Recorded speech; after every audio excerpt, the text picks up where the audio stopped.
ధ్యాన ధ్యాన వాహనాది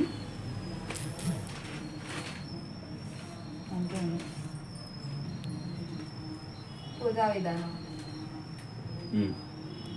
షోడచోపచార పూజం కరిష్యే అంటూ కుడి చేతి మధ్య వేలితో నీళ్లు ముట్టుకోవాలి.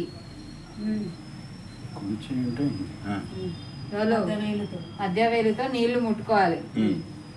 ఆదౌ నిర్విఘ్నేన పరిసమాప్త్యర్థం శ్రీ గణాధిపతి పూజాం కరిష్యేం తదంగ కలశ పూజాం కరిష్యేం. కలశ పూజ అది లేదు, కలశం పెట్టలేదు కాబట్టి అది వద్దా మరి చదువుద్దా?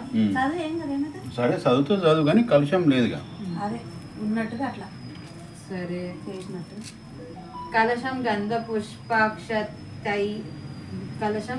పుష్పాక్ష తైరభ్య